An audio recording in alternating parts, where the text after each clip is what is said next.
자, 고려대학교 응원가입니다. 뭐 가끔씩 이제 이 동영상을 돌려볼 때가 있는데 공부 잘하는 애들의 특징 중에 하나가 끝까지 가본 애들이에요. 보통 사람들은 끝까지 가보기 힘들죠. 여러분 뭐 교회 다니는 사람들 성경 66권 끝까지 읽어본 사람들이 1%도 안 돼요.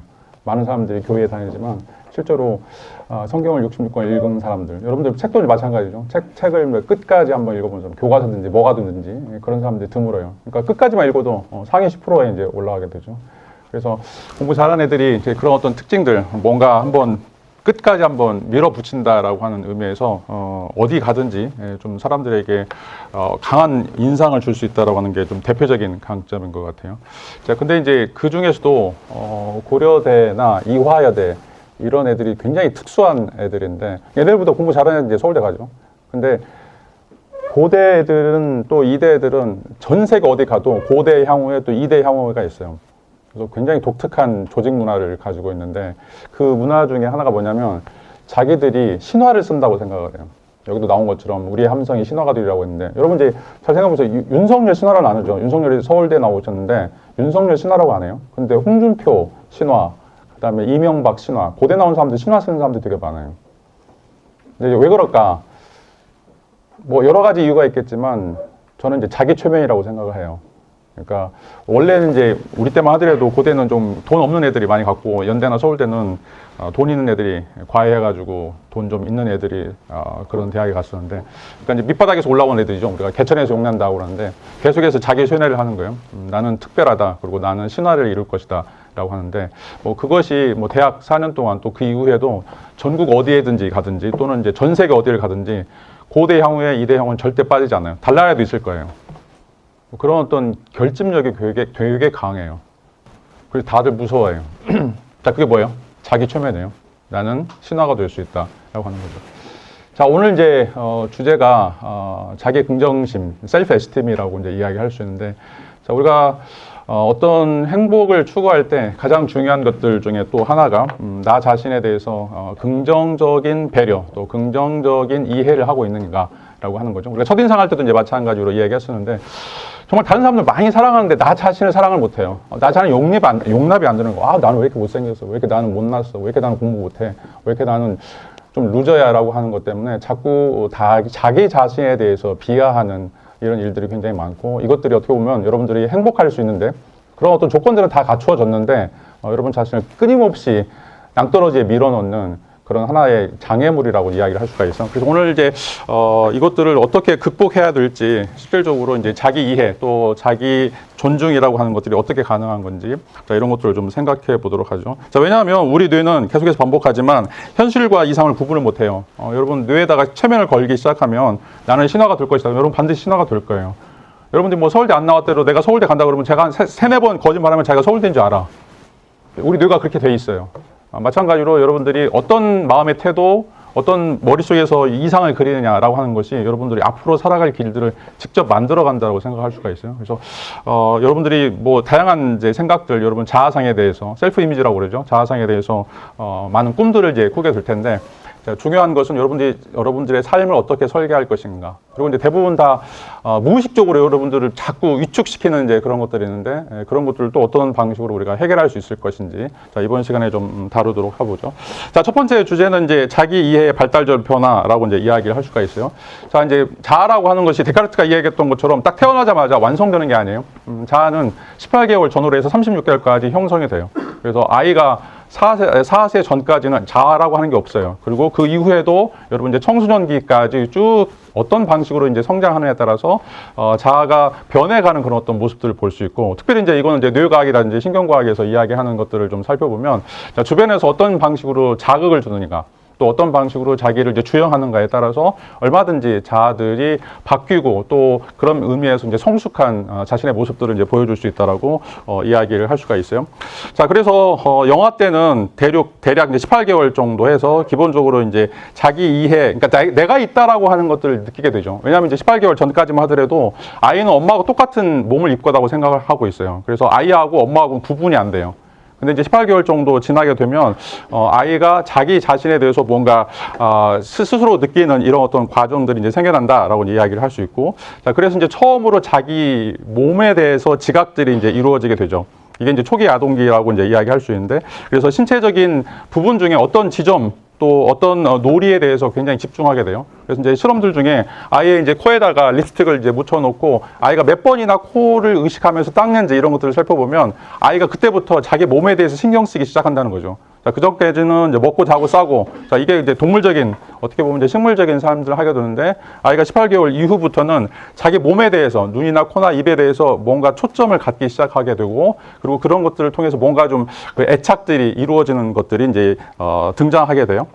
자, 그 다음에 이제, 중후기 아동기에 벗어나게 되면, 이번에는 이제 외적인 특징, 자기 신체적인 어떤 거, 그래서 이제 자기 아이들 이제 여러분 조카들 보면 쪼물락쪼물락 만지는 게 있어. 막 얼굴도 만지기도 하고 몸도 만지기도 하고 뭐 자기의 성기를 만지기도 하고, 자 이제 자기의 이제 신체 중에 일부를 이제 만지기도 하는데, 그런 걸 통해서 자기 몸을 확인하는 것들이죠. 자, 이런 것들이 초기 아동기고, 아 내가 이런 몸을 가지고 있구나라고 하는 것들을 끊임없이 떠올리는 등 과정들인데, 자 이제는 이제 18개월 넘어서 중후기 아동기에 가면, 자 거기서 몸에서 떠나서 이제는 관계로 넘어가게 돼요. 관계. 그래서 사회적 관계 속에서 엄마, 아빠, 뭐 형이나 동생 이런 것들, 그리고 이제 그렇게 웃어주는 사람들, 또 자기에 대해서 막 함부로 하는 사람들에 대해서 반응하는 내용들을 좀 갖게 되고, 자 그래서 아 내가 이렇게 하면 저 사람이 저렇게 반응하는구나, 또 내가 이런 방식으로 이야기를 뭔가 이제 옹알이를 하게 되면 저 사람이 저렇게 하는구나라고 하는 것들을 하나씩 알아가게 되는 것들이죠. 자 이게 이제 중후기 아동기라고 이야기할 수 있고, 18개월에서 36개월 사이에 이제 이루어지는 과정이다라고 이야기를 할 수가 있어요. 자, 그리고 이제 이게 이제 청소년기로 넘어가게 되면 굉장히 중요한 발달적 변화들을 이제 일어나게 되는데, 그것 중에 하나가 바로 이제 추상적인 또는 이제 관념적인 자기 이해다라고 이제 이야기를 할 수가 있어요. 그러니까 이제 아이가 초반에는 자기 신체, 아, 나는 이런 손을 가졌구나, 아, 나는 이런 발을 가졌구나, 나는 이런 몸을 가졌구나라고 하는 것이 이제 1단계이고, 두 번째로는 이제 자기 주변에 있는 사람들과의 사회적 관계, 엄마라든지 아빠라든지 이제 이런 사람들과 이제 관계를 갖다가, 자, 여러분들 이제 사춘기에 들어서게 되면 자기에 대한 관념들이 이제 생겨나게 되는데, 그 관념 중에 하나가 바로 이제 실제적인 자아고, 그 다음에 이상적인 자아의 구분이에요. 그러니까 내가 뭔가 되고 싶어 하는 게 생기는 거야.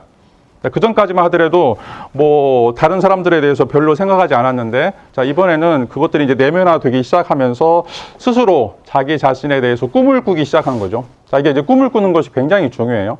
자 여러분들이 이제 어떤 꿈을 꾸느냐, 자 그런 꿈을 통해서 이제 어떤 방식으로 여러분들이 성장하느냐라고 하는 것도 이제 굉장히 중요한데, 근데 이제 여기서 중요한 것 중에 이제 하나는 이 이상적인 자아와 실제적인 자아가 불일치할 경우, 자, 불일치할 경우 거기서 엄청난 형태의 이제 갈등들이 오게 된다라고 이제 이야기를 할 수 있고, 자, 이런 것들이 이제 무의식 속에 쌓이면서 자기에 대해서 압력으로 이제 작용하게 된다라고 이제 이야기를 할 수가 있죠.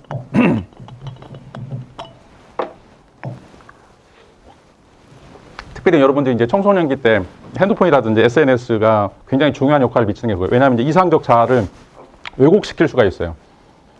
내가 실제적으로 가진 거하고 뭐 TV라든지 SNS에서 보여지고 있는 다른 뭐 연예인들, 뭐 다른 잘 나가는 사람들, 이런 사람들 보면 내가 저런 사람들 되고 싶은데 왜 나는 이렇게 막 얼굴이 못생기고 키고 작고 뭐 그다음에 말도 못하고 그다음에 이것도 안 되고 막 이래가지고 이 이상적인 자아가 너무 격차가 크게 벌어지는 이런 어떤 과정들이 이제 청소년기 때 이제 벌어지는 거죠. 그래서 실질적으로 이제 뭐 그것들을 맞추지 못하기 때문에 나중에 이제 우울증이라든지 자살이라든지 이런 어떤 청소년 범죄 같은 것들이 이루어지게 된다라고 이제 이야기를 할 수가 있어요. 그래서 청소년기에 이 이상적 자아와 실제적 자아를 어떻게 잘 균형을 맞출 것인가라고 하는 것들이 이제 굉장히 중요한 교육학적인 접근이고, 만약에 이것들이 이제 제대로 이제 되지 못했다고 하더라도 여러분 이제 나중에 대학에 들어가가지고 또는 청년이 되어가지고 이제 이것들을 어떻게 수정할 것인가라고 하는 것들을 이제 고민해야 된다라고 이야기를 할 수가 있어요. 이게 이제 계속해서 불일치하면 심리적 불안감들이 증폭이 될 수밖에 없다라고 하는 것들이고, 계속 자기를 원망하게 되는 거죠. 근데 이제 여러분 생각할 때 이 이상적 자아라고 하는 것은 이상적 자아예요. 실질적으로 이상적 자아를 바꾸면 되는 거야. 근데 못 바꾸는 거죠. 왜냐하면 이제 눈만 고급이 되고 귀만 고급이 되고, 자 우리 혀만 이제 고급이 돼가지고, 자 그런 것들이 뭔가 나의 실제보다 훨씬 더 큰 어떤 가치를 가지고 있다고 생각하기 때문에 그것들을 이제 포기를 못하는 거죠. 자 그래서 이제 이런 어떤 우리에게 도파민을 주는 이런 요소들을 좀 조금씩 제거하는 이런 어떤 독소를 이제 제거하는 과정들이 이제 필요하다라고 이제 이야기를 할 수가 있어요. 자 그다음에 이제 두 번째로 이 이상적인 자아들을 갖게 되면서 또 우리가 이제 얻게 되는 능력 중에 하나가 바로 이제 조망 수용이다라고 하는 능력이에요. 조망 수용. 이제 이 조망 수용은 퍼스펙티브 액티브라고 이제 테이킹이라고 이제 이야기할 수가 있는데, 이건 이제 프랑스의 심리학자인 이제 피아제가, 장 피아제가 이제 발달 심리학에서 제시하고 있는 이제 개념이죠.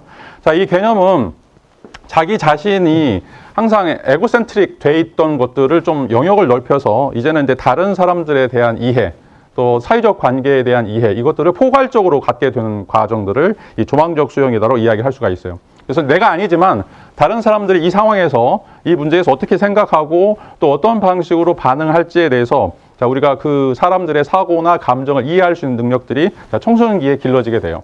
자, 그래서 그 전까지만 하더라도 아이니까 우리가 이제 이기적 유전자를 가지고 있기 때문에 자꾸 자기에 대해서만, 자기가 먹을 거, 자기가 갖고 싶은 거, 이런 것들을 계속 추구하게 되죠. 근데 이제 청소년기에서 이상적인 자아를 우리가 상정하게 되면서 그 과정 속에서 우리가 이제 다른 사람들에 대한 이해, 다른 사람들에 대한 감정에 대한 생각들을 갖게 된다라고 이제 이야기를 할 수가 있어요. 자, 이 조망적 수용이라고 하는 것은 기본적으로, 자, 뭐 예를 많이 들고 있는데 피아제가 들고 있는 예 중에 바로 이제 이 주먹에 대해서 서술하는 거예요. 자, 이제 주먹에 대해서 서술해보라고 그러면 여러분들은 이 주먹 바깥을 서술할 거예요. 왜냐면 여러분들 보고 있는 게 바깥이니까. 근데 내가 보고 있는 건 주먹 안쪽이란 말이죠. 그러니까 어떤 동일한 사태이지만 그 사태를 바라본 입장이 서로 다를 수밖에 없어요. 자, 여러분들 그 비트겐슈타인이 놀이차량 농구에서 이제 예시를 들고 있는 것 중에 하나가, 놀이차량 철학적 탐구에서도 예시를 들고 있는 하나가 바로 이제 그 오리 토끼라고 하는 거예요. 어떤 사람이 보면 오리처럼 보여요. 또 어떤 사람이 보면 토끼처럼 보이고, 또 이제 어떤 그림은 할머니처럼 보이기도 하고, 어떤 그림은 또 아줌마처럼 보이기도 하고. 자, 이게 우리가 이제 어떤 사물들을 어떻게 대할 것인가라고 하는 것은 나의 입장이 어디에 있느냐라고 하는 것들이 이제 크게 좌우한다라고 이야기할 수 있고, 자, 그래서 나는 이렇게 보이지만 다른 사람은 다르게 볼 수 있다. 나는 이렇게 생각하지만 다른 사람들은 이제 저렇게 볼 수 있다라고 하는, 자, 이런 어떤 입장들을 서로 바꿔서 치환해서 생각해 보는 것을 우리가 조망 능력이다라고 이제 이야기를 할 수가 있어요. 자, 셀먼에 따르면 이 조망 능력은 5가지 정도 등장하게 되는데, 자, 첫 번째는 이제 미분화된 수용 단계, 조망 수용 단계라고 이제 이야기를 할 수 있는데, 자, 이건 이제 3세에서 6세 정도 자기와 타인이 서로 다른 감정을 가질 수 있다라고 하는 것을 알고 있지만 이걸 이제 혼동하는 경우들이죠. 다른 사람들이 어떤 것들을 나와는 다른 것들을 생각할 수 있다고 하지만 일단 내가 먼저 돼가지고 내가 갖고 싶은 거, 내가 하고 싶은 것들을 이제 강요하는 이런 경우라고 이야기할 수 있고, 자, 두 번째는 이제 6세에서 8세 정도 되면, 자, 사람들이 각기 다른 정보를 가질 수 있기 때문에 다른 조망을 가질 수 있다라고 하는 것들을 이제는 이제 받아들이고 그것들에 대한 훈련들을 하게 되는 것들이죠. 자, 그리고 그것들을 통해서 이제 8세나 10세 정도 되면 내 생각이나 느낌, 감정, 자, 이런 것들을 다른 사람들에 비추어서 생각해 보려고 하는 그런 어떤 시도들이 이제 이루어지게 된다라고 이제 이야기를 할 수 있고, 그다음에 이제 중요한 단계, 청소년기로 이제 올라가게 되는 10세에서 12세 단계에서는 나와 타인 말고 제3의 인물들을 떠올리게 돼요. 그러니까 이제 아이 경우에는 내가 직접 보고 있는 다른 사람들에 대해서 그 사람도 이제 공감해야 됐다라고 이제 이야기하는데, 자, 10세 이상이 되면 나하고 있는 사람 말고 다른 제3자, 내가 보진 않지만 제3자에 대해서 그 사람이 나를 어떻게 생각하는지에 대해서 의식을 하게 되는 거죠. 자, 이게 이제 가장 중요한 3단계 조망 수용 단계라고 이제 이야기할 수 있고, 자, 이제 15세 정도 되면 자, 제3자를 그냥 한 사람으로 국한시키는 것이 아니라 사회나 국가나 집단으로 이제 보게 돼요. 거시적인 체계에서 나를 평가할 수 있는 사람들, 내 그룹들을 이제 만들어 놓게 되는 것들이죠. 자, 이게 이제 이상적 자아와 관련해서 중요한 역할들을 하는 거죠. 다른 사람이 나를 보는 거에서 떠나서 나를 보지 않지만 제3자가 나를 어떻게 생각하는가, 또 제3자 중에서도 그 단순한 사람들이 아니라 그 사람들의 어떤 복수 개념들, 공동체 개념들, 이런 것들을 우리가 만들어가는 과정이라고 이제 이야기를 할 수가 있어요. 자, 이게 이제 철학에서 가장 중요한 개념 중에 하나가 바로 이제 수치심과 죄의식이라고 하는 개념이에요. 수치심과 죄의식. 자, 이제 수치심은 이제 다른 사람이 나를 어떻게 평가할 것인가, 다른 사람이 나를 볼 때 내가 느끼는 어떤 감정들이죠. 자, 근데 이제 우리는 쉽게 이 수치심에 굉장히 함몰되는 경우들이 있어요. 내가 뭐 잘못된 행위를 했을 때, 또 내가 어떤 부끄러운 행위를 했을 때 다른 사람들이 나를 비난할 거다라고 이제 이야기하는 거죠. 다른 사람들이 나를 이제 보지 않는다면 여러분들이 뭐 빤스 입고 돌아다니든가 뭐 깨벗고 돌아다니든가 뭘 해도 아무도 상관없어요. 근데 이제 누가 나를 본다라고 생각하는 순간 나는 어떻게 보면 이제 금욕적인 삶, 또는 이제 남들이 해서는 안 되는 삶들을 하지 않아야 된다고 생각하는 이제 이런 것들이 생겨나게 되죠. 그리고 이제 이것들이 이제 더 크게 되면 사람들이 없더라도 뭐 신이라든지 아니면 영혼이라든지 어떤 영적인 존재가 나를 또 지켜보고 있을 것이다라고 생각하는 것이 바로 이제 죄의식이다라고 이제 이야기를 할 수가 있어요.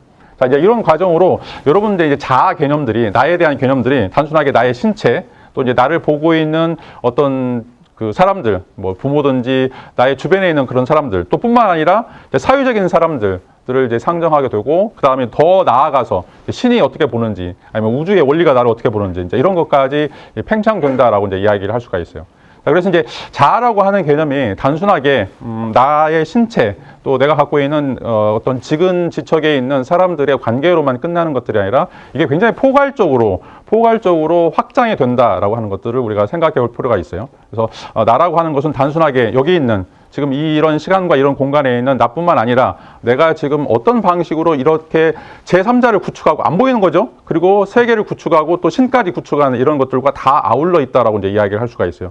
자, 이게 이제 굉장히 긍정적인 방식으로 구축이 되면 자기 자신에게 굉장히 긍정적인 효과들을 보이죠. 그래서 자신감이 생기거나 아니면 상승이 된다. 내가 뭘 하더라도 신이 나를 보호해 줄 거야. 그래서 이제 미국 사람들 인사할 때 그러죠. God bless you라고 이야기할 때 신이 어딨어? 근데 이제 계속해서 그런 이야기를 하게 되면 내가 뭘 하든지 간에 신이 나를 도와줄 것이다라고 하는 믿음들을 갖게 되는 거죠. 자, 그래서 종교가 안 없어지는 거예요. 계속해서 우리가 뭐 21세기 뭐 첨단 과학 문명에 살고 있지만 여전히 사람들은 가장 핵심적인 그런 부분에서 신이 너를 도와줄 거야. 아니면 뭐 욕할 때도 마찬가지죠. 지저스라고 하는 말들도 다 종교적인 것들과 관련이 되어 있어요. 자, 이런 것들이 우리의 자아를 형성하는 데서 굉장히 이제 중요한 역할들을 한다라고 이제 이야기를 할 수가 있어요. 근데 이제 만약 이제 생각해 보세요. 만약 그 신이라든지 아니면 제3자가 보이지 않는 제3자가 나를 막 핍박하거나 나에 대해서 뭔가 비난을 한다라고 생각하면 끊임없이 자기는 불안에 빠질 수밖에 없는 것들이죠. 이런 과정에서는 실질적으로 어떤 긍정적인 힘들이 전혀 이제 발휘될 수 없다라고 이제 이야기를 할 수가 있어요. 자, 이제 이런 어떤 자아들이 생겼을 때 그런 어떤 자아들을 이제 우리가 어떻게 존중할 것인가, 이 존중과 관련해서 어떤 것들이 이제 이런 자아 존중과 관련해서 핵심적인 기능을 하는가라고 하는 것들을 좀 생각을 해보죠. 자, 이제 대표적으로 이제 3명의 학자들을 통해서 이야기를 해볼 수가 있는데, 자, 첫 번째는 이제 로젠버그에 대한 이야기예요. 자, 로젠버그는 우리에게 있어서는 부정적인 요소와 긍정적인 요소가 있다. 그리고 이제 이 부정적인 요소와 긍정적인 요소가 우리에게 정서적인 평가나 또는 어떻게 보면 이제 전반적인 평가들을 만들어준다라고 이제 이야기를 할 수가 있어요. 근데 사람마다 다 다르죠. 우리에게 이제 부정적인 거, 또 긍정적인 거, 여러분들이 이제 어떤 거를 긍정적으로 생각할 것인가, 부정적으로 생각할 것인가라고 하는 것들이 자신의 가치에 큰 영향을 미친다라고 이제 이야기할 수가 있어요. 자, 이제 이 가치 개념이라고 하는 것이 이제 굉장히 모호한데, 여러분 이제 냉장고에서 콜라를 먹으려고 이제 꺼냈는데 1리터짜리인데 500리터밖에 없어요. 500ml밖에 없어요. 자, 그럼 여러분들 둘 중에 하나예요. 이거 500ml 반절이나 남았네 라고 이야기를 하거나 아니면 반절밖에 안 남았네 라고 이야기하는 거죠. 하나는 긍정적으로 얘기하는 거고 하나는 부정적으로 얘기해요. 어느 누구도 이게 1리터짜리인데 500ml 반 남았구나 라고 공학적으로 계산하지 않죠. 자, 이게 이제 우리가 뭘 할 때마다 항상 긍정적이냐, 좋냐, 아니면 나쁘냐. 이게 500ml 남았으니까 나한테 좋다라든지, 아니면 누가 먹어갖고 내가 샀는데 이거, 누가 먹어가지고 반절밖에 안 남았다, 싫다라고 하는 것들이죠. 자, 이런 것들이 어떻게 보면, 자아 존중감과 관련해서 핵심적인 역할들을 한다라고 이제 이야기를 할 수 있고. 자, 두 번째 이제 제임스 이론에 따르면, 자아 존중감과 관련해서 가장 중요한 요건들은 성공과 실패다라고 이제 이야기를 하고 있어요. 내가 뭐 시험에 이번에 토익 시험에 뭐 몇 점을 맞고 싶었는데 맞았다든가, 아니면 내가 뭐 취업을 하려고 하는데 이 회사에 들어갔다든가, 아니면 이제 못 들어갔다든가, 이런 어떤 성공과 실패와 관련해서 나는 이제 좋은 사람이야, 아니 나는 나쁜 사람이야라고 이제 평가하는 이런 과정들이 바로 이제 이 자아 존중감에서 이 성공과 실패의 역할이라고 이야기할 수가 있어요. 근데 대부분의 사람들이 이제 이 자아 존중감을 이런 방식으로, 그러니까 성공했는가 실패했는가, 돈을 많이 가졌는가, 차를 어떤 걸 탔는가, 또는 뭐 결혼식 때 뭐 어디 호텔에서 결혼했는가, 자, 이런 것들이 전부 다 어떻게 보면 자아 존중감과 관련해서 자, 우리에게 이제 스트레스가 되는 그런 어떤 요소다라고 이제 이야기를 할 수가 있어요.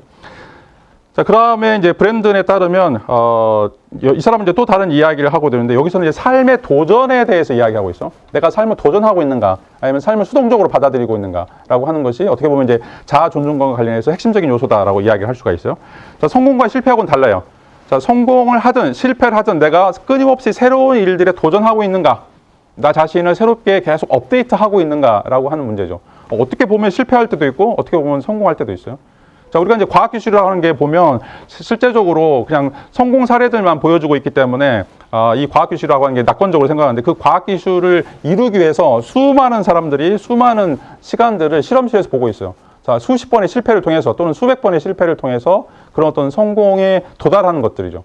그 성공에 수렴하는 것이라고 이제 이야기를 할 수가 있어요. 자, 여기서 중요한 것은 내가 시도한다는 거죠. 나 자신에 대해서, 나 자신의 이상향에 대해서, 내가 살고 있는 그런 삶에 대해서 내가 끊임없이 이런 어떤 도전들을 하고 있는가라고 하는 것들이 실질적으로 이제 자아 존중과 관련되어 있다라고 이야기를 할 수가 있어요. 자, 이제 우리가 이제 자아 존중을 나를 어떻게 평가할 것인가라고 할 때 긍정적으로 또 부정적인 일과 관련해서 또는 이제 성공과 실패와 관련해서 또는 이제 도전을 하느냐 하지 않느냐에 관련해서 우리 자신들 이제 평가하는 이런 일들이 이제 다반사적으로 일어난다라고 이제 이야기를 할 수가 있어요. 자, 여러분들은 이제 어떤 방식으로 자신을 평가하는지 좀 한번 고민을 해보세요. 나는 긍정적인 측면에서 아니면 부정적인 측면에서 나를 자신을 평가하는가? 아니면 나는 이제 실패와 도전이라고 하는 이런 어떤 과정 속에서 이제 나를 평가하는가? 아니면 나는 이제 내가 계속해서 끊임없이 나 자신을 업그레이드 시킨다라고 하는 의미에서 어제보다 나은 나, 어제보다 좀 더 성숙한 나를 위해서 내가 만들어 가고 있는가? 이런 것들을 이제 고민할 필요가 있다라고 하는 것들을 이제 이야기를 하고 있어요. 자, 그리고 이제 자아 존중감과 관련해서 가장 중요한 건 이제 양육자 문제예요. 양육자. 자, 모든 문제는 항상 부모의 문제로 귀결돼 있어요. 우리가 지난 시간에 이제 애착 관계에서도 이제 이야기를 했었는데, 여러분들이 어떤 부모를 만나느냐, 어떻게 이제 격려해주고 여러분들에게 어떤 방식으로 삶을 가이드해줄 수 있느냐. 자, 이게 이제 굉장히 중요해요. 자, 부모가 한마디 던지는 거, 부모가 던져주는 하나의 이제 그런 어떤 이상향들, 자, 이런 것들이 아이에게 직접적인 큰 영향을 미친다라고 이제 이야기를 할 수 있고, 자, 이런 과정 속에서 자아 존중감, 끊임없이 이제 부모들한테 칭찬받고 응원받고 또 격려받은 사람들은 항상 사회적으로 성공하는 확률이 굉장히 높아요. 왜냐하면 되든 안 되든 계속해서 시도해 보니까. 근데 이제 부모한테 계속해서 질책받고 비난받고 이제 욕먹은 사람들은 주저하죠. 이번에도 실패하면 또 욕할 텐데, 이번에도 실패하면 또 엄마가 뭐라고 하실까, 실망시키고 싶지 않은 것들이죠. 자, 그런데 이제 이런 어떤 과정과 관련해서 우리가 이제 높은 자아 존중감을 가질 수 있는가, 그렇지 못한가라고 하는 이제 이런 어떤 문제들이 생겨난다라고 이제 이야기를 할 수가 있어요. 근데 우리가 이제 지난 시간에 얘기했던 것처럼 우리가 이제 정신화 과정을 통해서 부모가 하지 못했던 일들을 여러분 친구들, 또 여러분 애인들, 또 여러분 가족들이 또 다시 그걸 할 수 있다라고 하는 거죠. 이건 이제 제가 이야기한 것처럼 평강공주와 바보 온달과 평강공주 케이스라고 이야기할 수가 있는데, 아무리 바보 같은 사람이라고 하더라도 평강공주라고 하는 사람이 옆에 있으면 그 사람은 180도 바뀔 수가 있어요. 그래서 여러분들이 누군가와 이제 관계를 맺게 될 텐데, 뭐 애인 관계든지 아니면 결혼 관계든지 어떤 관계든지 맺게 될 텐데, 여러분들이 앞에서 가졌던 그런 어떤 상처들을 좀 싸매어 가기 위해서, 그리고 지금 낮았던 자아 존중감을 높이기 위해서는 여러분들이 적극적으로 노력을 해야 돼요. 나의 남자친구에 대해서, 나의 여자친구에 대해서 항상 긍정적으로 바라봐주고 계속 칭찬해주고. 근데 이제 보니까 여러분들 쓰는 사람들, 어떤 사람들 굉장히 칭찬을 잘 쓰는 사람이 있는 반면에 어떤 사람들 칭찬을 쓰는데 되게 힘들어하는 사람도 있어. 자, 이건 훈련의 문제예요. 여러분들 그냥 쉽게 욕이 나오죠. 왜냐하면 이제 우리 본성이 그런 거니까. 근데 칭찬하려면 노력을 해야 돼요. 훈련을 해야 되고. 그리고 칭찬은 사람을 바꾸기도 하고 사물을 바꾸기도 해요. 그게 이제 굉장히 신비한 것들 중에 하나죠. 자, 그래서 여러분들 날마다 지금 뭐 칭찬 또 감사 이런 일기 쓰고 있는데 계속해서 개발을 하셔야 돼요. 내가 나에 대해서 칭찬하는 것들, 또 내 여자친구에 대해서, 내 남자친구에 대해서 칭찬하는 것들. 일단은 칭찬을 하세요. 일단 욕하지 말고. 항상 우리는 욕 먼저 나오죠. 왜 못해? 왜 바보야? 천치야? 뭐 이렇게 이런 부정적인 언어를 먼저 쓰지 마시고 항상 먼저 칭찬 먼저 하세요. 칭찬을 한 3분 정도 하고 그 다음에 비난 한 1분 또는 한 50초. 뭐 모르겠어요. 다 알죠. 근데 일단은 칭찬하고, 그래서 이제 마음이 좀 열렸을 때 그때 뭔가 이야기를 해야 비판적인 것들이 논의가 되지. 자, 그렇지 않고 맨날 처음부터 비판하면 그 다음에 칭찬하면 안 먹혀요. 지난 시간에 우리 초도 효과 얘기했죠. 첫 번째 무슨 얘기 하느냐. 그냥 왕창 칭찬해 주세요. 여러분 그 사람도 다 알 거예요. 마음이 뜨끔할 거예요. 근데 우리는 본능적으로 먼저 욕 먼저 하죠. 야이 XX. 자, 이거는 어떻게 보면 이제 아이가 또 상처를 받고 있는데 또 다른 어떤 상처들을 갖게 되는 이런 것들이 또 문제가 된다라고 이제 이야기를 할 수가 있어요. 자, 그리고 이제 청소년기 자아 존중감과 관련해서 좀 어려운 사실 중에 하나가 바로 이제 여자들이 이런 자아 존중감에서 현격하게 떨어진다라고 이제 이야기를 할 수가 있어요. 여자들은 이제 특별히 이제 2차 성징기를 지나면서 이제 여성이 되어가는 과정, 특별히 이제 신체적인 변화들이 급격하게 이제 일어나는데, 자, 남자들은 거의 90%가 다 자기가 잘생겼다고 생각해요. 거울 보면서 진짜 잘생겼네, 난 멋진 사람이네 하는데, 여자들은 90%가 다 자기가 못생겼다고 생각을 해요. 그래서 항상 남자들한테 나 이쁘지 물어봐요. 예쁜데도 불구하고. 자, 왜 그럴까? 그러니까 이게 자아 존중감이 이제 본격하게 여성들에 있어서 이제 낮아진다라고 이제 이야기할 수 있는데, 그 이유는 아까도 얘기했던 것처럼 실제적 자아와 이상적 자아 사이에 이 교란이 발생하기 때문에 그렇다라고 이야기를 할 수가 있어요. 그래서 여성들은 이상적 자아가 굉장히 높아요. 높고 그런 이상적 자아들을 이제 이루기 위해서 뭐 열심히 이제 노력도 하긴 하지만 그것에 이제 비례해서 그 욕구에 비례해서 이제 끊임없이 거기서 이제 갈등들이 이제 생기게 된다라고 이제 이야기를 할 수가 있어요. 자, 욕구가 높으면 높은 만큼 이상적 자아가 높으면 높은 만큼 현격하게 그것을 맞추지 못해서 일어나고 있는 그런 어떤 갈등들이 특별히 이제 여자들에게, 여성들에게 이제 일어나게 된다라고 이제 이야기를 할 수가 있어. 그래서 이제 여성들이 자아 존중감이 되게 낮은 이유, 그리고 그런 과정 속에서 특별히 이제 자살도 마찬가지고 우울증도 마찬가지고 여성들이 많이 걸리는 이유들이 자기 존중감, 자기 자신에 대한 셀프 이미지가 굉장히 급격하게 떨어지거나 아니면 이것들이 요동치는 그런 경우들이 있다라고 이제 이야기를 할 수가 있어요. 남자들은 이제 좀 약간 그 자기의 감정이나 자기의 생각들을 숨기는 경향들이 있어요. 내가 뭐 나쁘더라도 사회생활 해야 되니까 자기 감정 딱 숨기고 가면 쓰고 이제 이런 일들을 하는 경우들이 있는데, 자, 여자들 같은 경우는 이제 호르몬의 변화 때문에 이게 급격하게 올라갔다 내려갔다, 또 거기서 벌어지고 있는 갈등들이 많고, 그래서 남자들은 뭐 싸우더라도 술 먹고 해결을 줄 수 있는데 여자들은 싸우면 절대 해결할 수가 없어요. 그것들을 소화해낼 수 있는 다른 기제들이 존재하지 않아요. 자, 여성이라고 하는 것이 굉장히 그래서 무서운 거예요. 그래서 남자들은 여자들을 절대로 화나게 하거나 아니면 이제 상처를 주면 안 돼요. 여름에 이제 어떤 사건들이 벌어질 수 있는지 몰라요. 이번에 이제 김세론 사건 뭐 이게 또 있죠. 사랑하는 사람들한테 배신 당했을 때, 사랑하는 사람한테 자기가 모욕을 당했을 때 느끼는 것들이 굉장히 파괴적이에요. 그리스 신화에도 이제 메데이아라고 하는 신화가 있는데, 이 메데이아가 콜키스의 공주였어요. 근데 이제 거기에 황금 그 양털을 구하러 온 자기 이제 남자친구를 위해서 아버지도 죽이고 자기 남동생도 죽여요. 그래가지고 그 사람한테 자기가 정말 원하는 걸 줬는데 이 남자가 이제 고린도에 가가지고 다른 여자를 또 사귀는 거야. 그러니까 열받았죠. 그래서 이제 그 고린도 공주 여자한테 선물을 보내는데 독이 묻은 이제 옷을 보내주죠. 그러면서 그 여자가 이제 고린도 공주가 불에 타 죽고, 그다음에 남편 보라고 자기 아들 둘을 또 칼로 찔러 죽여요. 물론 이제 신화니까 이제 그러겠죠. 근데 이제 이 여성이라고 하는 것이 자기의 자아 존중감이 어떤 방식으로 이제 표출되느냐, 이런 것들을 살펴보면 어마어마한 어떤 내적인 힘들, 또 내적인 어떤 공허함들이 있다라고 이제 이야기를 할 수가 있어요. 이걸 이제 여러분들이 어떤 방식으로 케어해야 할 것인가. 특별히 남자들은 고민을 하셔야 돼요. 남자들은 여성들이 가지고 있는 이 세계라고 하는 것들이 남성들이 이해하는 것처럼 그렇게 단순하지 않다. 그래서 여러분들이 항상 배려해야 돼요. 여성들에 대해서 항상 배려하고, 절대로 나쁜 말 하지 말고, 절대로 함부로 센 말을 하지 말고, 물론 이제 남자들은 막 터프하게 하는 거, 뭐 이게 습관이 들어가지고 여성들에 대해서 배려하지 않는 것들인데, 여성들은 특별히 자아 존중감이 굉장히 낮은 사람들이 많다. 그러니까 충분히 외적으로 보면은 이 사람 똑똑하고 잘생겼고, 아니 이쁘고 뭐 섹시하고 공부도 잘하고 뭐 다 해. 근데 자기는 항상 모자라다고 생각하는 거죠. 자, 그래서 남자들한테 다른 사람들이 계속 확인 받으려고 하는 그런 시도들이 있는데, 자, 거기에 대해서 남자들은 반드시 배려해야 된다. 그래야 서로의 어떤 자존감들을 우리가 높여갈 수 있다라고 이제 이야기를 할 수가 있어요. 자, 뭐 지금까지 이제 뭐 청소년과 관련해서 이제 이야기를 했다라면, 여러분들이 이제 그 자아 존중감과 관련해서 여러분 학업이라든지 인간관계, 또는 사회적 기대, 또 미래에 대한 불안, 뭐 이런 면에서 이제 다양한 형태의 고민들을 좀 하게 될 거예요. 이제 자아 존중감이 이제 높은 사람들은 항상 도전하는 사람들이라고 이제 이야기할 수 있고, 그래서 이제 프로젝트 관련해서 막 여러 번 실패하고, 또 거기서 이제 긴장들이 생기지만 나는 할 수 있어, yes I can 라고 생각하고, 자, 이것도 이제 웃기죠. 아까도 이제 우리 함성이 신화가 된다고 했는데 계속 그걸 믿는 거예요. 믿으면서 계속 끌고 나가다 보면, 자, 그 과정 속에서 뭔가 적극적인 어떤 결과들을 나타내게 된다라고 이제 이야기를 할 수 있고, 그 다음에 또 중요한 거는 다른 사람들하고 의견이 다르거나 의견이 충돌할 때 내가 이것 때문에 힘들어 한다는 걸 솔직하게 이야기를 하셔야 돼요. 내가 그걸 숨기거나 아니면 그것 때문에 다른 사람들과의 갈등들을 계속해서 유지하려고 하지 말고, 네가 이러하니까 내가 좀 힘들구나, 그리고 내가 힘들기 때문에 너가 좀 나한테 배려를 해줬으면 좋겠다라고 이제 이야기하면서 서로가 상대방에 대해서 어떻게 보면 이제 의견을 존중할 수 있는 이런 어떤 과정들이 이제 건강한 관계라고 이야기를 할 수가 있죠. 자, 근데 이제 자아 존중감이 낮은 학생들은 여기에 나와 있는 것처럼 시험 한 문제만 틀려도 너무 큰 스트레스를 받는 것들이죠.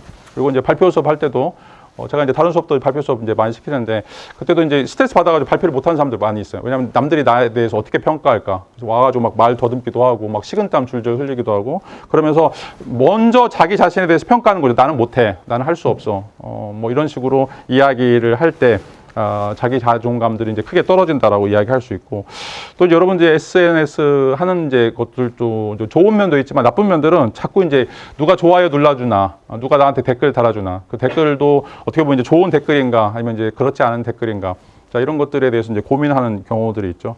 자, 근데 여러분들이 그 선물 받은 걸 한번 생각해 보세요. 자기 집에 택배가 왔는데 내가 안 받으면 그 택배는 내게 아닌 거예요. 그러니까 다시 말하면 다른 사람들이 나에 대해서 막 댓글을 달거나 뭔가 막 욕할 때, 자, 그거에 대해서 내가 안 보면, 내가 그거에 대해서 신경을 쓰지 않으면 상처를 받지 않아요. 그러니까 여러분들, 저도 이제 강의 평가할 때 정말 이제 안 좋은 강의 평가를 쓰는 애들이 있어. 그리고 예차에도 막 안 좋은 글을 쓰는 사람도 있어. 여러분, 저발 그러지 마. 이번 수업 들으면서. 부탁이에요. 근데 이제 지금은 많이 성숙해졌어. 옛날에 막 그거 보면, 내가 왜 이렇게 수업을 못했지? 난 정말 열심히 준비하는데 왜 애들은 나를 안 안아주지? 그럼 자꾸 이제 다른 핑계를 대기 시작하죠. 근데 이제 요즘 보지도 않고 봐도 좀 거기에 대해서 거리두기가 가능해요. 내가 이제 더 열심히 하라고 이제 격려하는구나. 자, 생각을 바꾸면, 애들이 왜 나에 대해서 비판하지? 왜 나에 대해서 욕하지?라고 생각하면 막 화가 나죠. 난 열심히 했는데. 근데 이제 그거에 대해서, 내가 좀 더 이런 것이 부족하구나라고 생각하면, 생각만 전환하면 그거에 대해서 큰 스트레스를 받지 않는 거예요. 자, 이게 이제 어떻게 보면 좀 자존감을 높이는 이런 어떤 경우다라고 생각할 수 있는 것들이죠. 자, 그러면 이제 우리가 자존감들을 어떻게 올릴 것인가, 몇 가지 이제 방식들을 좀 살펴보죠. 자, 첫 번째는 성공한 케이스를 찾는 거예요.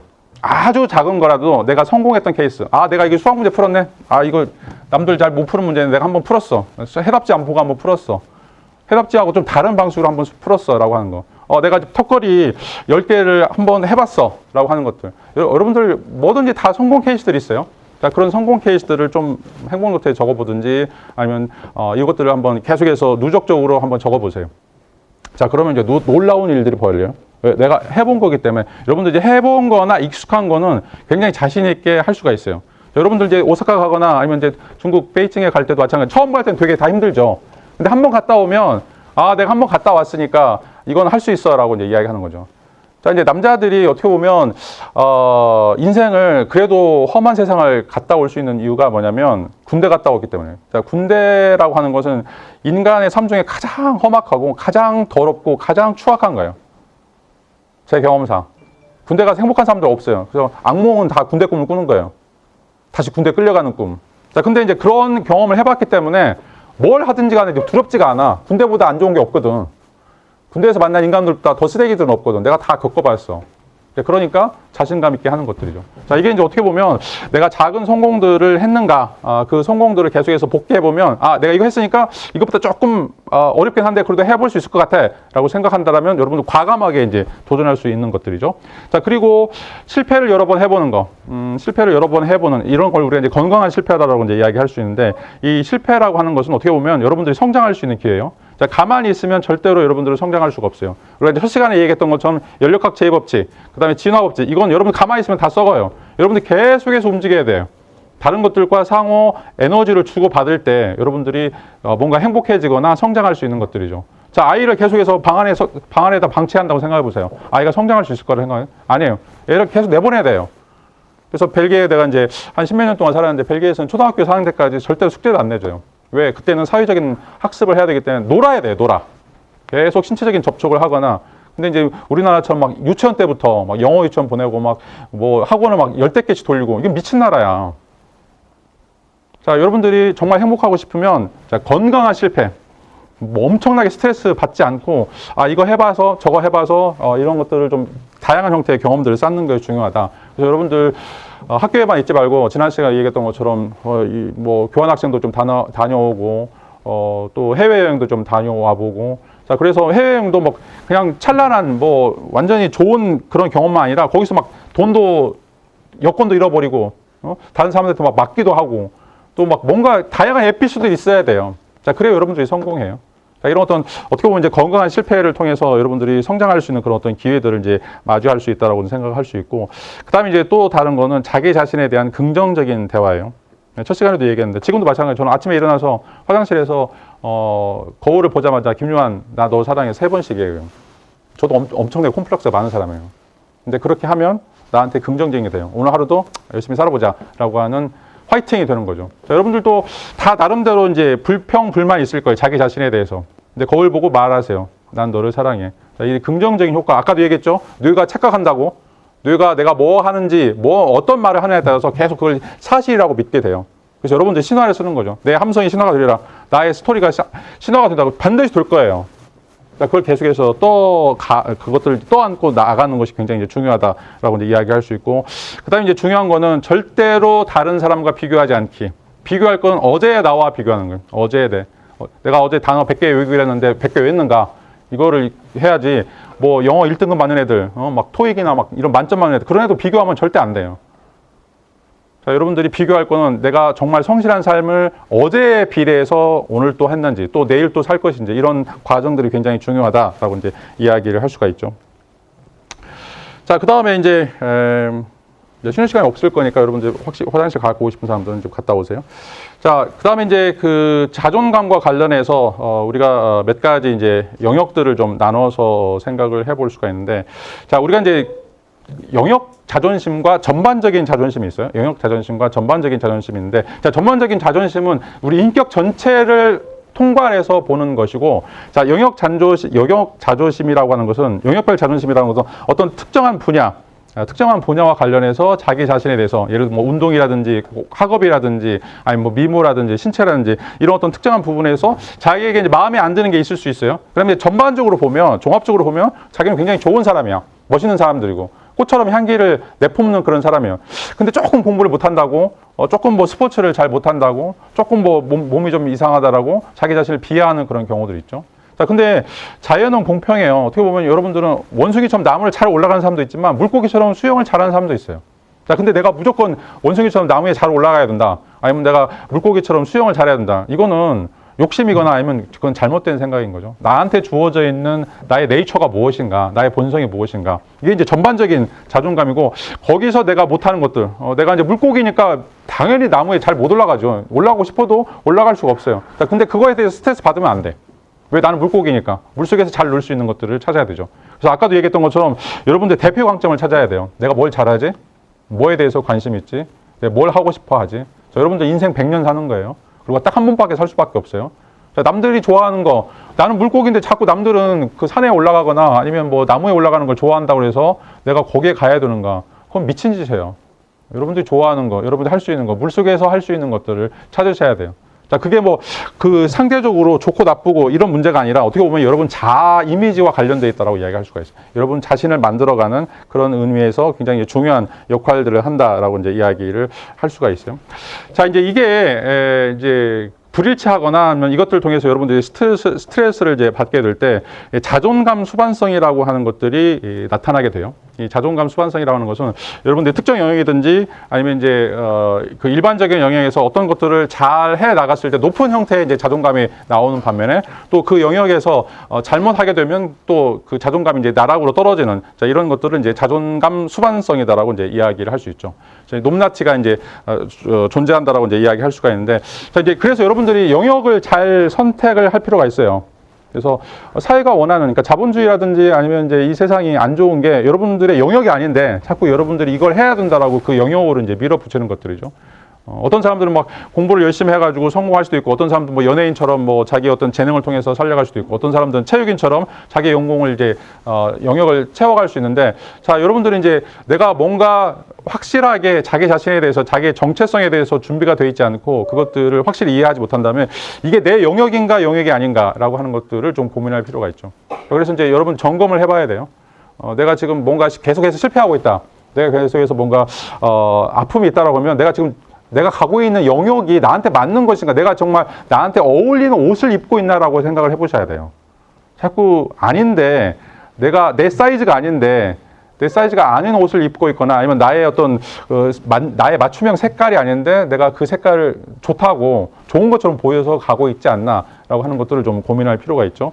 자, 그런 의미에서 실제로 우리가 내가 어떤 영역을 가고 있는지, 어떤 영역에서 가고 있는지를 확실하게 좀 결정하고, 자, 만약에 내가 정말 원하는, 또 내가 정말 지향하는 그런 영역들이 아니다라고 생각하면 거기서 이제 과감하게 여러분들이 그것들을 제거하고 다른 것으로 이제 대체하는 어떤 과정들이 필요하다라고 이야기할 수가 있어요.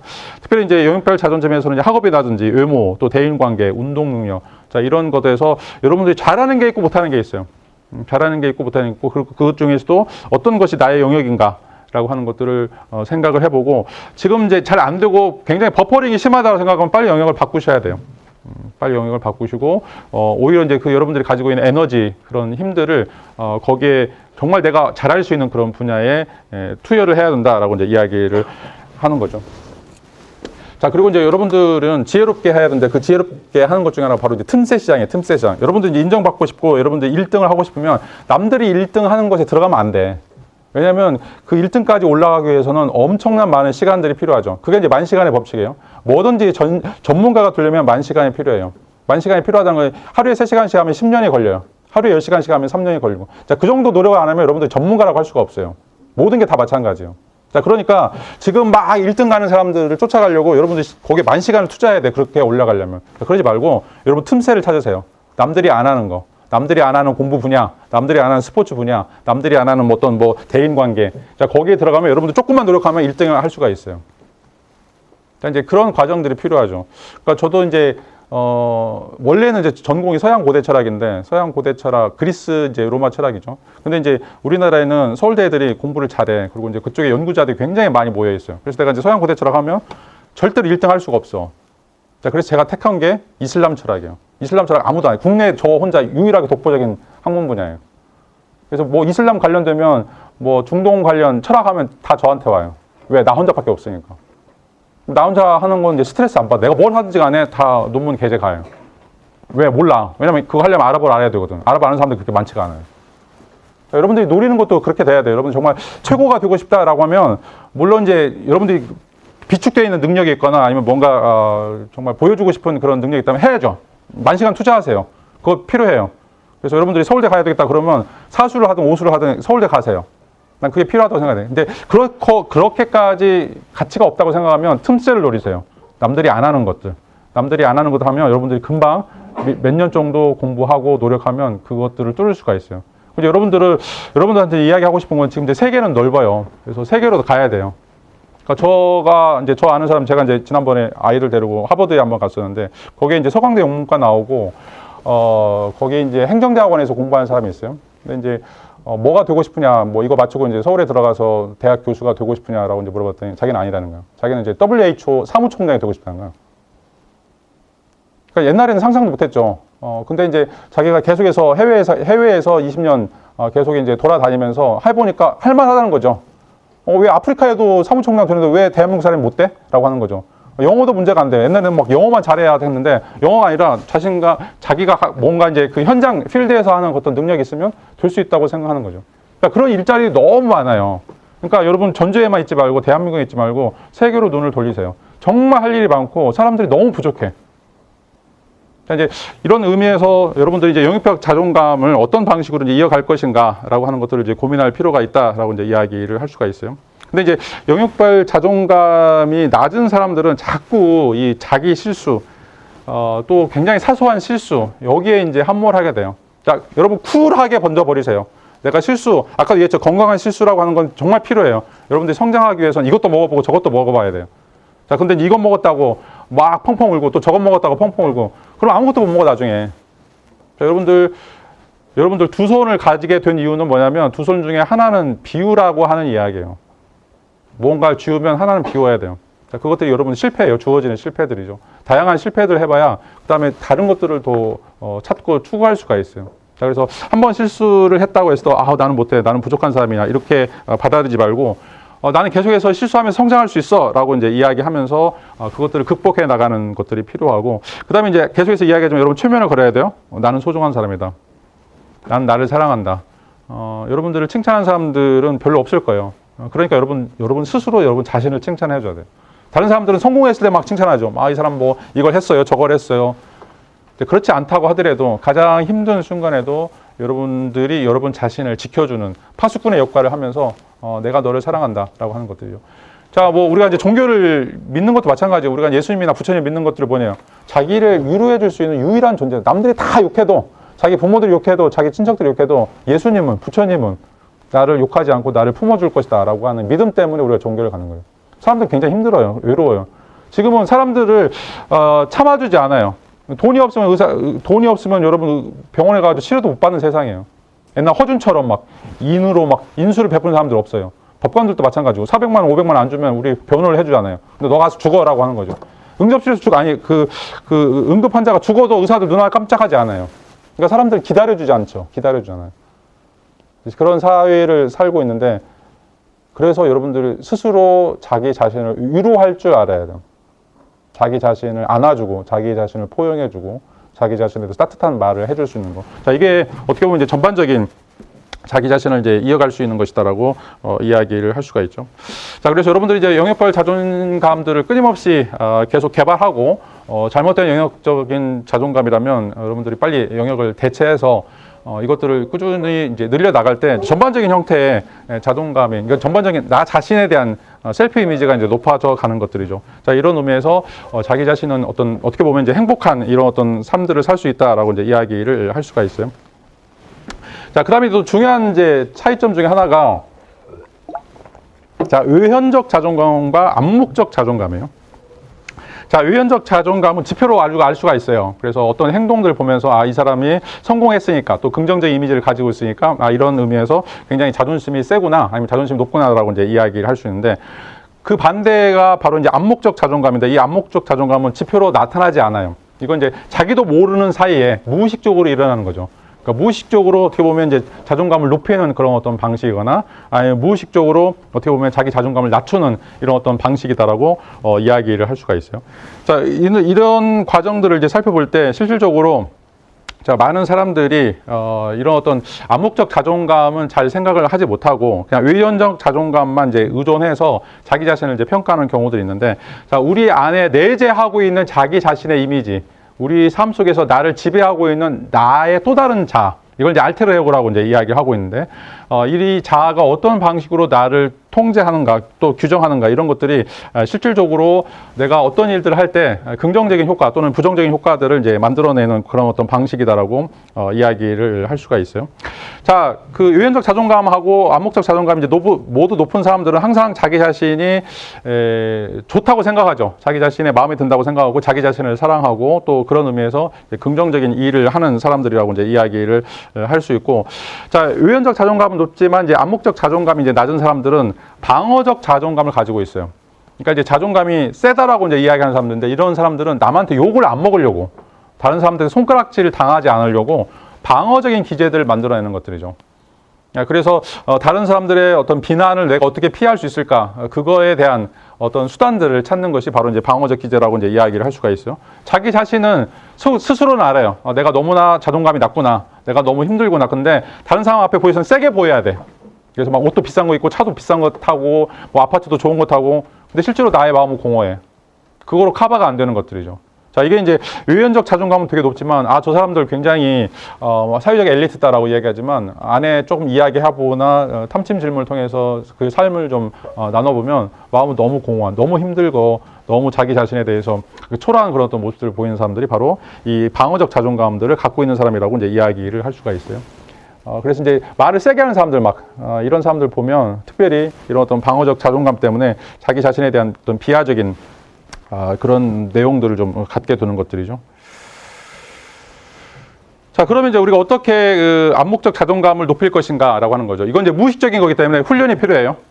이 훈련들을 이제 어떤 방식을 통해서 우리가 내 의식, 나의 내면의 의식들을 높일 것인가, 이런 어떤 이제 과정들이 좀 필요하다라고 이제 이야기할 수 있죠. 자, 이것의 방법은 자기의 이름과 긍정적인 속성들을 자주 연결하는 훈련을 해야 된다라고 이제 이야기를 할 수가 있어요. 그래서 민수는 훌륭한 사람이다, 나는 능력 있다. 거기다가 항상 자기 이름을 넣는 거죠. 그리고 아까도 얘기했던 것처럼 이제 거울을 보면서 나는 괜찮은 사람이다라고 하는 이제 긍정적인 말. 그리고 이제 핸드폰의 배경 화면이든지 다이어리 긍정적인 문구를 적어놓고 접하기라고 하는 거죠. 자, 이건 이제 끊임없이 자기 자신을 최면을 거는 거죠. 뭐 지난 시간에도 얘기했던 것처럼 이제 서울대 애들 쓰는 다이어리를 다 모아가지고 다이어리에 어떤 내용들을 정리하는지, 우리가 이제 뭐 다꾸라고 얘기하죠. 다이어리 꾸미기, 그거를 이제 책을 사서 한번 읽어본 적이 있는데, 첫 번째 나오는 것 중 하나가 자기 꿈을 적는 거예요. 첫 번째 꿈. 내가 대학을 졸업하고 뭐가 되겠다, 뭘 하고 싶다라고 하는 꿈이 있어요. 그것도 굉장히 반드시 어떻게 하든지 구체적인 그런 꿈들이 있어요. 자, 이게 이제 자기 최면이라고 이야기할 수가 있어요. 자, 여러분들이 사회적으로 성공하고 싶다 또는 내가 행복한 삶을 살고 싶다 할 때 최면을 거세요. 내가 어떤 삶을 살 것인가 끊임없이. 그리고 나는 거기에 맞춰서 정말 훌륭한 사람이고 능력이 있는 사람들이고 또 어떤 방식으로 내가 삶을 살 것인가를 다른 사람들한테 대외에 선전포고를 해야 돼요. 난 이렇게 살겠다. 항상 보여주세요. 나는 이런 사람, 이거를 꿈꾸는 사람, 이거를 하고 싶은 사람. 자, 되든 안 되든 그건 상관없어요. 그렇게 이제 하면 여러분들이 어떻게 보면 무의식적으로 그런 일들을 추구하는 그런 어떤 과정들을 갖게 된다라고 이제 이야기를 할 수가 있어요. 자, 두 번째는 이제 성공하는 습관 또는 이제 자기 성공한 거에 대해 칭찬하는 습관을 갖자. 이것도 이제 굉장히 중요한 것인데, 자, 뭐를 못했을 때 그거에 대한 비난보다는 내가 뭔가를 잘했을 때 나 스스로 칭찬하는 이런 과정. 오늘도 이렇게 했으면 좋았어. 오늘 이거 한 건 너무 성공이야. 이건 내가 기대도 하지 않았는데 너무 잘했어. 라고 자기 칭찬을 써주세요. 여러분 행복노트든지 아니면 다이어리든지 아니면 여러분 일기를 쓸 때 항상 자기 자신에 대해서 이런 어떤 방식으로 뭔가를 이제 실패 경험담을 복귀하는 것도 중요한데 그거 전에 내가 이거를 그 중에 실패한 것 중에 그래도 단계적으로 볼 때는 내가 성공한 게 분명히 있을 거란 말이죠. 그런 것들을 내가 계속해서 적어가면서 그것들에 대해서 나 자신을 너 잘했어. 이 정도면 잘한 거야. 이렇게 조금만 더 하면 앞으로는 더 좋은 일들이 있을 거라고 이제 이야기를 하는 것들이죠. 이게 이제 무의식적인 방법이라고 이야기할 수 있고, 그다음에 이제 세 번째로는 계속 과거에 있었던 긍정적인 경험들, 또 긍정적인 관계들을 이제 떠올리게 되는 것들이죠. 이런 어떤 과정들을 통해서 행복했던 순간들을 떠올리게 되면 그런 그 좀 마음에 안 좋은 그런 어떤 감정들 또 마음 속에서 일어났던 그런 어떤 슬픔들이 좀 사라지게 된다라고 이야기할 수가 있어요. 그래서 이제 힘들 때 엄마를 떠올리거나 아니 힘들 때 여러분 이제 남자친구나 여자친구 떠올리고 또 힘들 때 이제 여러분들 어렸을 때 가졌던 그런 어떤 추억들 어디 여행 갔다 왔거나 아니면 이제 정말 편안한 곳에 누워 있었던 그런 어떤 경험들을 떠올리게 되면 또 좀 마음이 한결 가벼워지는 것들을 좀 느낄 수 있을 거예요. 그래서 과거에 이제 여러분들이 누구나 다 긍정적인 순간들이 있어요. 근데 막 지금 현재 부정적인 순간들 때문에 스트레스 받거나 아니면 이제 그것들 때문에 막 자기 분노에 차가지고 자기 분노에 차있으면 그거로 끝나지 않죠. 항상 다른 사람을 괴롭혀요. 그러면 뭐 자기 가족들을 괴롭히고 자기 친구들을 괴롭히고 이제 신경질 내는 것들이죠. 근데 그런 과정보다는 실질적으로 자기가 이제 과거에 있었던 경험들을 좀 떠올리면서 그것들을 극복해 나가는 이제 과정들이 이제 필요하다고 생각할 수 있고, 그다음에 이제 네 번째로는 이제 자기 연민 키우기, 자기를 위로해 줄 수 있는 사람, 자기 칭찬도 이제 마찬가지인데 내가 괜찮아, 나는 잘 할 수 있어. 지금은 좀 힘들지만 누구나 다 실수할 수 있어. 그렇지만 나는 극복할 수 있어. 시간이 지나면 해결해 줄 거야라고 이제 이야기하는 거죠. 이런 과정을 통해서 자기가 이제 스스로 이제 위로를 받게 됐을 때, 그리고 자기가 이제 마치 자기의 친구인 것처럼 이것들을 자기가 갖게 됐을 때 실질적으로 이제 그 자신의 삶들이 좀 바뀌어질 수 있다라고 이야기를 할 수가 있어요. 자, 그리고 이게 중요한 것 중에 하나인데 바로 이제 우리 몸의 신체, 이 몸의 신체들을 어떻게 이제 관리하느냐. 자, 이것들도 우리에게 이제 긍정적인 효과들을 이제 보여준다. 이걸 우리가 신체 언어라고 이제 얘기할 수 있죠. 자, 첫 번째는 당당한 자세가 필요하다. 어깨를 펴고 등을 곧게 세우고 걷는다라고 하는 거죠. 그러니까 이제 이렇게 꾸부정하고 걷는 거하고 이렇게 어깨 하는 거하고 달라요. 그리고 이제 뭐 힘들 때는 박수를 치시거나 아니면 이제 이런 어떤 과정들을 통해서 신체에다 좀 어떤 뭔가 자극을 주면서 여러분들이 나는 굉장히 당당하다라고 이제 생각하면 다른 사람들도 이제 다 여러분들이 당당한 사람처럼 보게 돼요. 제가 이제 외국 생활을 이제 많이 해서 외국에 나가면 항상 이제 양복을 입거나 아니면 좋은 옷을 입고 다녀요. 안 그러면 인종차별 당해. 우리도 마찬가지로 뭐 필리핀에서 온 사람들 뭐 아니면 방글라데시에서 온 사람들 아무리 그 사람들이 막 고관 대작의 사람들이라고 하더라도 옷 보면 저 사람들 동남아에서 왔구나 무시하는 게 있어요. 백인들은 더 심해. 뭐 아무리 뭐 인종차별 없다라고 얘기하지만 백인들은 이제 역사를 지배한 사람들이기 때문에 백인이 아니면 인간이 아니라고 생각하는 거예요. 그래서 이제 좋은 옷을 입고 가면 또는 이제 조금 양복을 입고 가면 사람들이 그래도 아시아 사람으로 보지만 뭐 얘는 이제 한국 사람인가 보다 뭐 차이니스나 보다라고 생각하지 동남아시아까지는 보지 않죠. 그러니까 내가 어떤 옷을 입었는가 내가 어떤 태도를 가졌는가 따라서 다른 사람이 나를 평가하는 게 달라질 수 있다는 거죠. 마찬가지요. 여러분들도 이제 끊임없이 뭐 다른 사람들의 시선들이 굉장히 부담스럽거나 아니면 자기 자신을 바라보는 것들이 굉장히 부담스러울 때가 있는데 자 그럴 때마다 여러분들이 이제 이 당당한 자세를 하거나 아니면 이제 시선을 항상 멀리 바라보세요. 멀리 180도 이상 바라보고 밑에만 바라보지 마시고 시선을 멀리 바라보고 그래서 이제 전체를 조망할 수 있는 그런 어떤 능력들을 이제 보여주는 것도 필요하고 그 다음에 이제 계속해서 미소 짓는 거. 막 얼굴에 짜증내지 말고 계속 미소 지으면서 항상 밝은 에너지를 좀 보여주는 것이 필요하다고 생각하고 그 다음에 이제 가장 중요한 것은 운동하기예요. 여러분 몸을 좀 지치게 해야 돼요. 피로하게 해야 돼요. 그래 딴 생각 안 해요.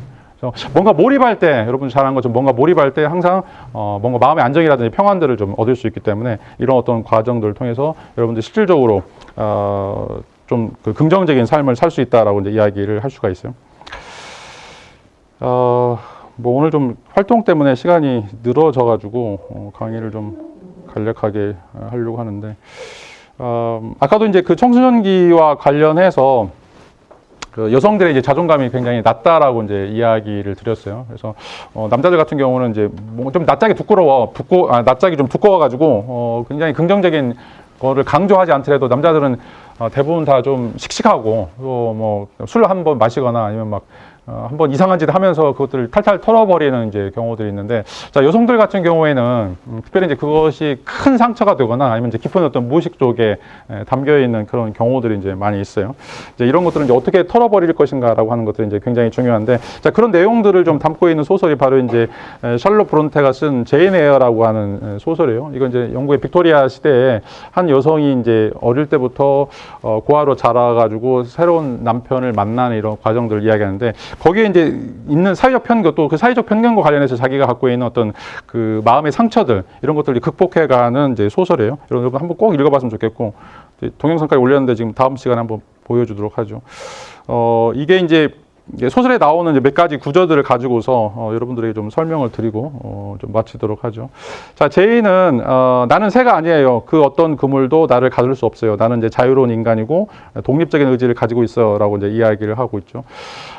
자기 자신은 새가 아니다. 다른 사람이 나를 굴복시키거나 복종시킬 수 없다. 나는 나만의 고유한 특성들을 가지고 있다. 자, 이게 이제 나의 정체성이다라고 이제 이야기하는 것들이죠. 자, 여러분들이 이제 한번 생각해 보세요. 나는 이제 어떻게 보면 새장에 있는 새처럼 다른 사람들이 막 보호를 해주거나 아니면 다른 사람들이 가야 될 그런 어떤 길들을 가고 있는 하나의 사육 동물인지, 그냥 고양이나 또는 이제 개처럼 다른 사람들이 그냥 목에다 줄을 걸고 가고 있는 존재인지, 아니면 여러분들은 정말 독립적인 존재, 내가 하고 싶은 대로 가고 하고 싶은 대로 할 수 있는 그런 어떤 존재인지. 근데 대부분 사람들 여러분 다 목에, 저는 보이진 않지만 여러분 목에 지금 사슬들이 걸려 있어요. 돈을 더 벌기 위해서, 뭐 명예를 더 벌기 위해서. 자, 이런 것들이 어떻게 보면 여러분들 자존감을 이제 죽이는 그런 요소다라고 이제 이야기를 할 수 있고, 또 이제 두 번째 이제 구절 중 하나는 나는 나 자신을 소중하게 여깁니다. 내가 외롭고 친구도 없고 의지할 곳도 없다고 하더라도 나는 나 자신을 더욱 존중할 것입니다라고 이제 이야기를 하죠. 제인이 이 로체스터라고 하는 이제 유부남을 사랑하는데 그 유부남의 부인이 정신병자예요. 그래서 이제 가두어서 하는데 그걸 이야기하지 않았어요. 근데 나중에 이제 결혼식 할 때 다른 사람이 나와가지고 이 사람은 유부남이다. 결혼식을 반대한다라고 이제 이야기하죠. 그러면서 이 제인이 로체스터를 사랑하지만 내가 당신의 전부로서 살아가지 않고 나는 나의 자존심을 지키겠다라고 하면서 밖에 나가면서 이런 이야기를 하죠. 아무리 다른 사람들이 나를 소중하게 여기지 않더라도 나는 나 자신을 존중하다. 나는 절대로 세컨드가 될 수는 없다라고 하는 이제 이야기하면서 떠나는 이런 과정이고, 그 다음에 이제 세 번째는 이제 나는 내가 가난하고 보잘것없고 또 못생기고 왜소하다고 해서 영혼도 없고 감정도 없다라고 생각하냐? 아니다. 나는 깊은 영혼과 뜨거운 마음이 있다라고 하는 것들이죠. 다른 사람이 볼 때 나의 외모를 보거나 나의 신체적인 조건 또 나의 경제적인 조건을 보면서 아니 저는 루저야. 아무것도 없다. 그렇지만 나에게는 정말 깊은 영혼이 있고 정말 사랑하는 뜨거운 마음이 있다라고 하는 거예요. 자, 이런 것들이 어떻게 보면 자기 자신이 아무리 장애나 뭔가 힘든 상황이 주어진다고 하더라도 실질적으로는 그것들을 극복할 수 있다라고 이야기할 수가 있어요. 뭐 이 소설에서도 마찬가지고 영화에서도 마찬가지고 주인공이 이렇게 예쁜 여자가 아니에요. 굉장히 섹시한 여자도 아니고.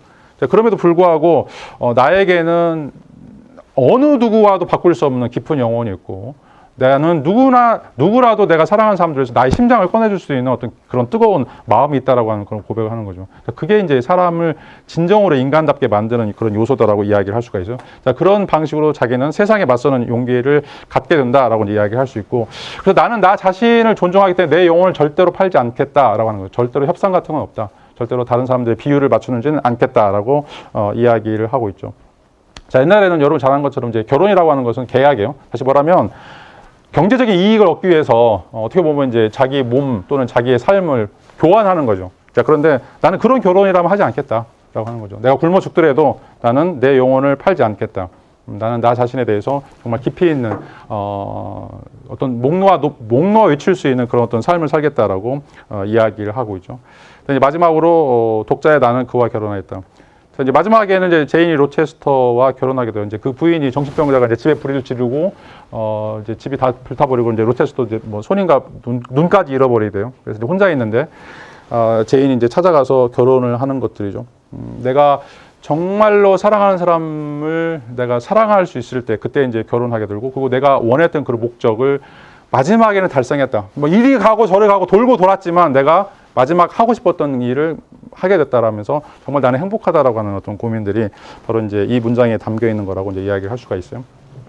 자, 이제 지금도 마찬가지로 여성이 갖고 있는 사회적 위치 또 이제 사회적인 어떤 태도들은 굉장히 이제 크게 변하지 않았다고 생각을 해요. 그래서 여전히 이제 뭐 페미니즘 뭐 이런 것들이 극단적으로 이제 기승을 부리고 있다라고 생각하고 있는데, 근데 이제 정작 중요한 것도 이제 여성 여러분 자신이에요. 내가 정말 나의 목표, 나의 삶을 위해서 내가 투쟁할 것인가, 내가 삶을 살아갈 것인가, 이것들에 대한 고민들이 필요하죠.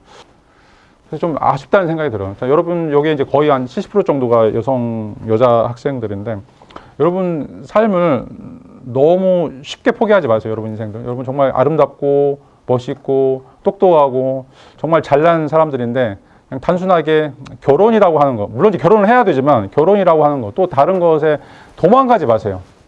여러분들이 정말 내 삶을 놓고 내가 평생 뭔가를 경주할 수 있는 그런 것들을 좀 만들어줬으면 좋을 것 같아요. 물론 이제 뭐 육아라든지 이 결혼 생활도 굉장히 중요한 것이긴 하지만 그것 때문에 여러분 꿈을 포기하거나 그것 때문에 여러분 인생을 영혼을 팔아버리는 자 그런 것들은 너무 허망하다고 생각이 돼요. 그래서 여러분들은 이제 뭐 어떻게 살지는 여러분들 개인에게 달려 있긴 하지만 실적으로 좀 높은 이상들을 갖고 좀 삶을 펼칠 수 있는 그런 어떤 과정들을 만들었으면 좋을 것 같아요. 자, 마지막으로 동영상 하나 보고 마치도록 하죠.